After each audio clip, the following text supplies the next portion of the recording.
क्या आपने कभी सोचा है कि 80% से ज्यादा वैज्ञानिक, नोबेल प्राइज विजेता और रिसर्चर सिर्फ अमेरिका और यूरोप से ही क्यों निकलते हैं? क्या वहां के लोग बचपन से ज्यादा बुद्धिमान होता है? जवाब है बिल्कुल नहीं। असली खेल दिमाग का नहीं, बल्कि तीन ऐसी चीजों का है जो इन देशों के पास है। पहला और सबसे बड़ा कारण है पैसा और सुविधाएं। अमेरिका और यूरोपीय देश अपनी जीडीपी का एक बहुत बड़ा हिस्सा रिसर्च और डेवलपमेंट पर खर्च करते हैं। वहां के वैज्ञानिकों को पैसा की चिंता किए बिना दुनिया के सबसे एडवांस लैब और मशीनें दी जाती है ताकि वे खुल करके नए एक्सपेरिमेंट कर सके। दूसरा सबसे बड़ा कारण है एजुकेशन सिस्टम।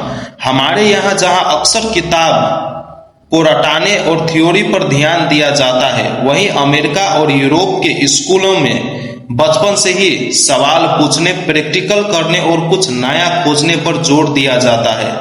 वहां फेल होने को बुरा नहीं, बल्कि सीखने का एक हिस्सा माना जाता है।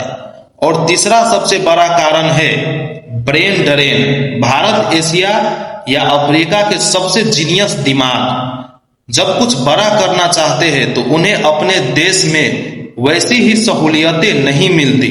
अमेरिका और यूरोप इन ग्लोबल टैलेंट्स को मोटी सैलरी, बेहतरीन लाइफ स्टाइल और पूरी आजादी देकर अपने यहाँ बुला लेते हैं। यानी दिमाग दुनिया का होता है, लेकिन नाम इन देशों का हो जाता है।